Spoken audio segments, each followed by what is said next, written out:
조갑제TV 시청자 여러분 안녕하십니까? 저는 조갑제닷컴의 조세별입니다. 2022년 11월 3일 오후 3시를 가리키고 있습니다. 이태원 압사 사고에 대해서 많은 사람들이 막을 수 있는 사고였다라고 얘기를 합니다. 그런데 이 말은 사고가 터진 이후에나 할 수 있는 말이죠. 자, 막을 수 있는 사고였다. 그러나 막지 못했습니다. 그러면 왜 막지 못했느냐? 자, 이에 대한 정확한 원인 규명, 그리고 앞으로 이런 일이 일어나지 않기 위한 예비책, 이런 것들을 세워야 할 텐데 지금 너무나 조급하다라는 생각이 듭니다. 조급하다 보면 제대로 된 원인 규명보다는 희생양을 만드는 이런 결과가 되기 쉽죠. 그렇기 때문에 이번 사고에 대한 정확한 원인 분석과 그 책임 소재를 따지는 문제까지 좀 차분하게 기다릴 줄 아는 여유가 필요한 시점으로 보입니다. 자, 이번 사고와 관련해서 칼럼 하나를 좀 소개를 해드리려고 합니다. 자, 진중권 교수가 오늘자 중앙일보에 기고한 컬럼인데 이번 사고와 관련해서 아주 균형 잡힌 관점의 이런 칼럼인 것 같아서 내용이 아주 좋습니다. 좀 소개해 드리겠습니다. 자, 제목이 공동체적 책임. 자, 이런 제목인데, 자, 읽어보도록 하겠습니다. 아득한 옛날 사람들은 재앙이 오면 원인을 찾는 대신 범인을 잡아 없애곤 했다. 물론 그걸로 문제가 해결될 리 없지만 이 주술적 관행이 적어도 그들에게 심리적 안정감은 주었을 게다. 우리는 거기서 얼마나 진화했을까? 사회적 재난은 대개 구조적 요인에 의해 발생한다. 사고의 재발을 막으려면 사고의 복잡한 구조와 연관된 요인들 하나하나를 제거해 사고 확률을 줄여나가야 한다. 그런데 이런 접근은 우리 사회에서 별로 환영받지 못한다. 시간이 걸리기 때문에 환영받지 못할 겁니다. 특히 대한민국에서 빠른 걸 너무 좋아하죠. 자, 계속 보시면 우리가 희생양 제의를 좋아하는 데에는 이유가 있다. 먼저 그것은 구조적 요인을 파악하는 데 필요한 인식의 수고를 덜어준다. 그리고 범인을 처벌하는 것으로 원인이 제거되어서 곧바로 문제가 해결된다. 게다가 감정을 투사하는 데에는 역시 추상적 구조보다는 구체적 인간이 적합하다. 구조에 욕을 하고 구조에 분노할 수는 없지 않은가. 대중의 응어리진 감정을 받아내는 일에는 모름지기 인간이 적격이다. 자, 어느 사회에서나 희생양 만들기를 좋아한다라는 겁니다. 왜? 이게 더 쉬우니까. 복잡한 원인을 따지기보다는 희생양을 만들어 놓는 게 더 쉽다라는 거죠. 그리고 눈에 보이는 희생양이 있으면 나의 모든 분노와 울분을 그 희생양을 상대로 표출할 수 있기 때문에 이걸 아주 좋아한다라는 거죠. 그러나 이건 매우 위험한 방식이죠. 자, 계속 보겠습니다. 아니나 다를까 이번에도 한 기자가 이게 다 예견된 참사였다고 썼다. 모든 예언의 문제는 꼭 사건이 발생한 다음에야 적중한다는 데 있다. 참사를 예견하고도 아무 일 안 했다니 미필적 고의에 의한 살인을 저지른 셈이다. 즉, 예견된 참사였다, 막을 수 있는 참사였다라고 주장하는 것이 굉장히 위험한 주장이다라는 겁니다. 고의에 의한 살인을 저질렀다라는 거냐, 이런 주장으로 연결될 수 있다라는 거죠. 자, 계속 보시면 사실을 말하면 이 사고는 아무도 예상하지 못했다. 사고가 나자마자 이번 참사가 당국의 잘못임을 입증하는 제보부터 받고 나선 그 방송사도, MBC죠. 그 방송사도 그 전날의 보도에서는 할로윈에 들뜬 분위기를 한껏 부추긴 바 있다. 참사의 가장 큰 원인은 우리 머릿속에 이런 사고의 가능성 자체가 애초에 들어있지 않았다는 것이다. 투입된 경찰의 숫자를 따지는 것은 쓸데없는 일이다. 그 인력은 애초에 사고 예방이 아니라 범죄 예방을 위해 투입된 것이었다. 그러니 이런 사태를 예상해 마련된 대응 매뉴얼이 있었을 리 없다. 설사 경찰이 신고 전화 11번에 모두 출동을 한들 수습의 절차를 담은 매뉴얼이 없는 한 그 또한 전화 받고 나갔다는 4번의 출동과 뭐가 달랐을지 모르겠다. 두 번째 구멍은 관료주의다. 용산구청장은 주체자 없는 행사를 현상이라 불렀다.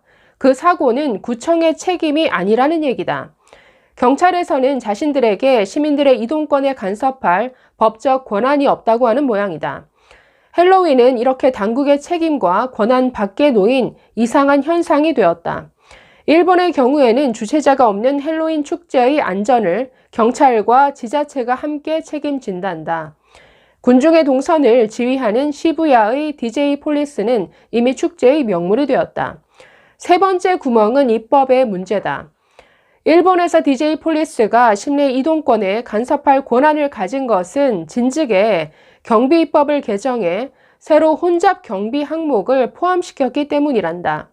우리의 국회의원들은 그동안 뭘 하고 계셨는지 모르겠다. 일본의 경우 지자체에서 이번 행사가 열리는 시부야의 모든 거리를 돌아다니며 위험한 장소를 미리 체크해 두었다고 한다.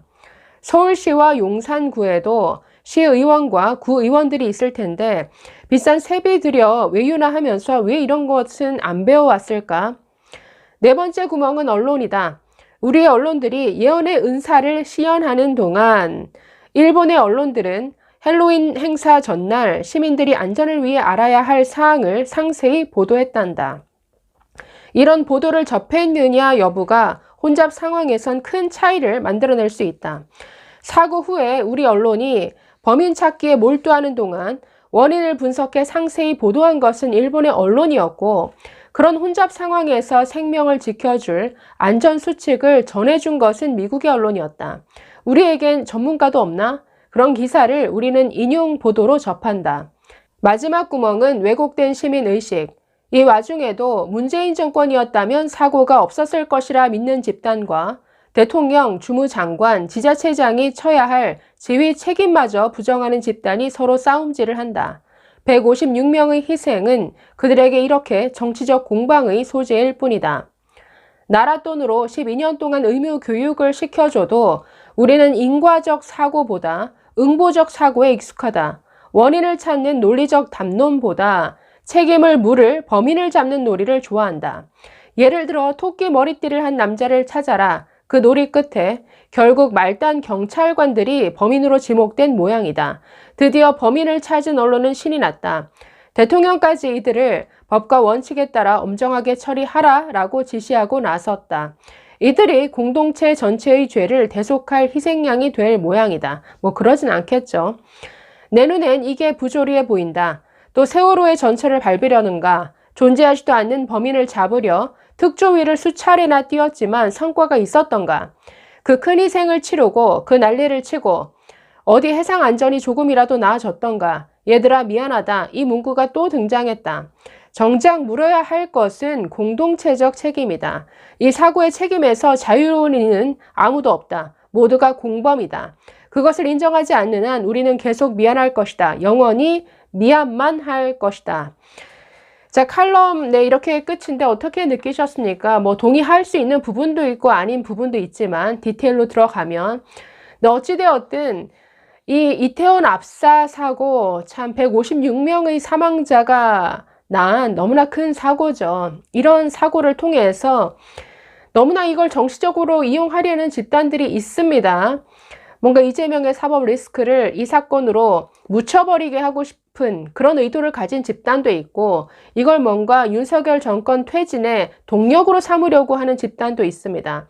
또 그 반대의 극단에서는 아니 정부가 개인이 유흥을 즐기다가 일어난 사고까지 어떻게 다 책임을 지느냐, 이런 문제 제기를 또 하기도 합니다. 자, 중요한 것은 지금은 좀 기다려줄 때라는 거죠. 너무나 조급하다 보면 제대로 된 원인 분석이 안 될 수가 있습니다. 지금은 뭔가 책임 소재를 따지는 것도 중요하지만 정확한 원인 분석이 차분하게 이루어질 수 있도록 좀 기다려주는 이런 시기가 필요한 것 같습니다. 미국 같은 경우에는 이런 대형 안전사고가 발생하면 그 원인 분석부터 결과 보고서를 만들어내기까지 몇 달이 걸리는 경우가 있습니다. 우리나라는 너무 빨리빨리 문화여서 이런 문제에도 너무나 조급증을 나타내는데 정확한 원인 규명 이후에 책임을 물어도 늦지 않다라고 봅니다. 아무쪼록 이번 정말 비극적인 이 이태원 압사 사고가 반면 교사가 되어서 우리나라가 한층 더 안전한 나라가 되는 뭔가 진일보하는 이런 계기가 되기를 바라는 마음입니다. 감사합니다.